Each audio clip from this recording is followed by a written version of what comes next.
속보. 사우디 새벽녘 긴급 발표. 한국 무기 50조 원 구입하겠다. 사우디 선언에 페루도 곧장 합류.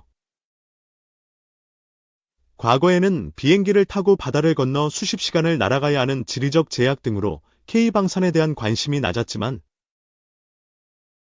우크라이나 전쟁으로 세계 곳곳에서 군비 증강 움직임이 거세지면서 중남미에서도 K방산에 대한 관심이 늘고 있다.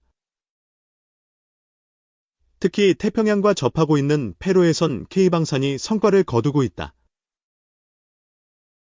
장갑차와 군함 납품 계약을 수주하고 각종 장비 개발과 협력 등에 대한 협약을 체결하는 데 성공했다. 일각에선 이 같은 성과를 토대로 중남미 시장에서 첨단 무기 수출을 기대하는 기류도 감지된다. 하지만 재정적 여력이 크지 않고 정치적 요인에 의해 전력 증강 사업이 영향을 받는 중남미 국가 특성상 한계가 있을 것이라는 우려도 나온다.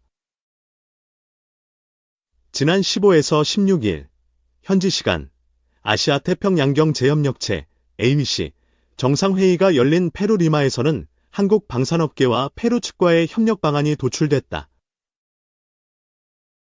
페루는 지난 2010년 한국 공군이 쓰다가 퇴역시킨 미국산 A-37B 공격기를 인수하면서 한국과 인연을 맺었다. 이후 한국항공우주산업 K 이 만든 KT-1 훈련기 20대를 구매, 그중 16대를 현지 생산했다. 이 같은 상황에서 ABC 정상회의 기간 한국 방산업계는 페루와 양해각서 MOU 3건을 체결했다. 현대로템은 페루 육군 조병창 FME과 지상장비 협력 총괄협약서에 서명했다. 총괄협약은 페루군 무기 획득 절차에서 개별 무기체계에 대한 실행계획에 앞서서 만든 것이다. 협약 부속서에는 대략적인 물량도 언급된 것으로 알려졌다. 현대로템은 지난 5월 페루 조병창이 발주한 차륜형 장갑차 사업 우선협상 대상자로 선정됐고 지난달 6천만 달러, 810억 원 규모의 계약을 맺어 중남미 시장에 처음 진출했다. 이에 따라 한국 육군이 쓰는 K808 차륜형 장갑차 30대를 페루에 공급한다. 페루 수출형은 한국군과 외관은 차이가 거의 없다. 다만 페루 측의 요구로 지뢰와 급조 폭발물 피해를 최소화하고자 차체 하부 방어력이 강화되면서 중량이 20톤에서 23톤으로 늘었다. 도하 작전에서 쓰기 위해 차체 후방에 있었던 워터제트는 제거됐다. 현대로템은 이번 총괄협약을 토대로 K-2 전차와 특수 차량, K808 후속 물량 등의 수출을 위한 실무 협상에 나설 계획이다. 업계에선 K808 후속 물량의 경우 200에서 300대에 달할 것으로 기대하고 있다. 한국항공우주산업 K 도페루 국영 항공 전문기업인 세만, 스만과 KF-21 부품 현지 공동 생산 협약을 체결했다. 노후 전투기가 다수인 페루는 이를 대체할 사업을 추진하고 있는데 KA는 KF-21과 F-50으로 구성된 패키지를 제안하고 있다. 현대중공업도 페루 국영심화, 승마, 조선소와 잠수함 공동 개발을 통한 페루 산업 발전 양해각서를 맺었다. 페루는 209급 잠수함 6척을 보유하고 있는데 노후화가 진행되면서 신형 잠수함을 확보할 필요가 제기되고 있다. 현대중공업은 지난해 시마조선소와 4억 6천만 달러, 6,406억 원을 들여 호위함 1척, 원해 경비함 1척, 상륙함 2척 현지 건조 공동 생산 계약을 맺은 바 있다.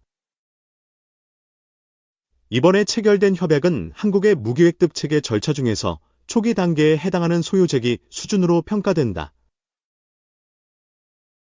페루의 방위산업은 장갑 차량 유지 보수, MRO, 소총과 탄약 생산, 함정 건조에 집중되어 있다.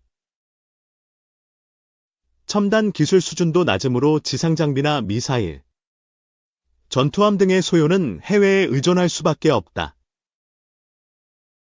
소요를 제기하고 요구 성능과 예산을 설정하며 활용할 기술을 분류하는 등의 작업도 마찬가지다.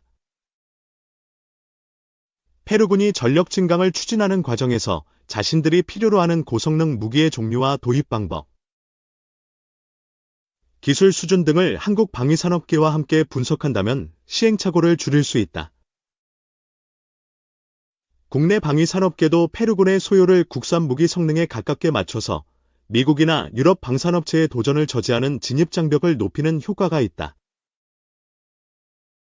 일각에선 실효성 여부를 우려한다.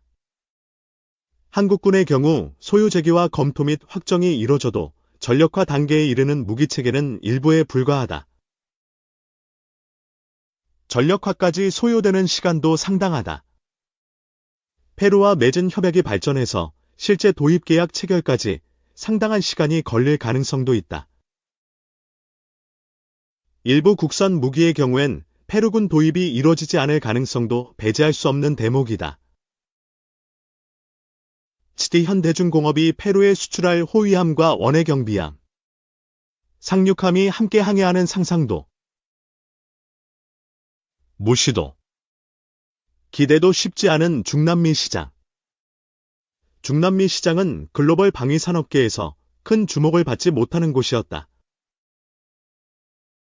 중남미는 전면전 위협보다는 범죄 및 반군 소탕과 마약 단속 등의 비중이 높다.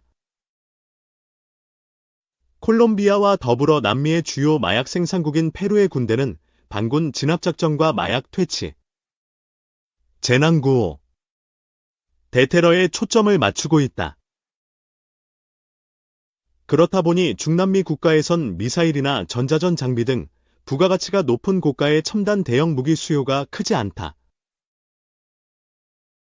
국방 예산 지출도 미국, 캐나다 등 북미 지역보다 적고 경제력도 매우 낮다. 따라서 방위산업 시장 규모도 작고 선진국 방산업계의 움직임도 크지 않았다. 우크라이나 전쟁으로 동유럽과 중동에서 성과를 거둔 K방산 입장에선 시장 규모는 작지만 글로벌 방위산업체의 활동이 적은 중남미는 노려볼 만한 곳이다. 페루와의 협력이 순조롭게 진행된다면 폴란드나 사우디아라비아 수준보단 낮지만 새로운 시장을 개척하는 효과가 있다. KT-1을 수출한 이후 새로운 제품을 지속적으로 공급해 타국 업체가 쉽게 진출하지 못하도록 진입장벽을 쌓는 효과도 있다. 우려도 적지 않다. 중남미 국가들은 국방 예산 부족으로 장비를 제때 교체하지 못하는 경우가 많아서 노후화가 심하다. 페루군도 정비 문제로 무기 노후화가 심하며 가동률도 낮은 것으로 평가된다. 오래전에 도입한 무기를 교체하지 못한 채 그대로 쓰고 있다.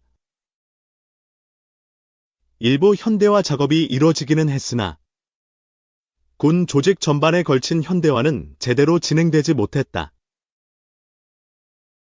전력 개선 투자가 미약해 방위산업 역량도 위축된 상태다. 실제로 페루군의 전차는 냉전 시절인 1974년 도입된 예술연산 T-55, 1956년에 구입한 프랑스산 아메스-13이다. M113을 비롯한 궤도 형장갑차도 1970년대에 도입됐다. 이를 대체하고자 1990년대부터 페루군은 전차 도입 사업을 추진했다. 신형 전차 70대를 구매해 두세 개 전차대대와 육군 기갑학교에서 운용하는 것을 목표로 했다. 이를 위해 여러 국가에서 전차 도입을 검토했으나 비용 문제 등으로 이뤄지지 못했다. 중국산 전차 도입은 엔진 부품 문제 등으로 무산됐고, 러시아산 T-90S는 유지보수 및 성능 개량비가 너무 비싸다는 판단을 내렸다. 독일, 스페인, 네덜란드에서 중고 전차를 구매하는 것도 거부됐다. 중고 전차도 사들이지 못했던 상황에서 대당 수십억 원의 비용이 드는 K-2 전차 구매가 가능할 것인지 회의적인 시선이 제기되는 대목이다. 지난달 K808 차륜 형장갑차 도입이 결정됐던 신형 장갑차 사업은 2017년 초 페루 국방부가 구매를 검토한다고 밝혔지만 예산 배정이 이뤄지지 못하면서 지연된 바 있다. 방산물자교역지원센터 (교다이스에) 따르면 지난 3월 스페인 방위산업 사절단이 페루를 방문, 국방부와 해군 훈련소 등에서 면담을 진행했다. 사절단에는 군용기 제작사인 에어버스와 에어버스 헬리콥터, 군함을 만드는 조선소인 나반티아 등 다수의 업체가 참가했다. 우크라이나 전쟁 전까지 막대한 무기를 수출하던 러시아의 활동이 전쟁 직후 크게 위축되면서 다른 나라들이 러시아의 공백을 대체하려는 움직임이 활발한 것과 무관치 않다는 지적이다. 스페인은 과거 중남미 일대를 식민 지배했고 그 영향으로 중남미에선 스페인어를 많이 쓴다. 다른 나라보다 경쟁 우위가 높은 셈이다. 이스라엘도 페루에서 소총을 생산할 계획을 갖고 있으며 브라질과는 차륜형 자주포 계약을 맺은 바 있다. 페루와 국내 방위산업체들이 맺은 방산협력협약은 지속적인 방산 수출 확대를 기대하게 하는 역할을 하고 있다. 하지만 중남미 시장의 특성을 제대로 파악하고 신중하게 움직이지 않는다면 실효성은 낮아질 수밖에 없다. 눈앞의 성과에만 급급하는 것보다 중장기적 관점에서 움직이는 것이 중요한 이유다.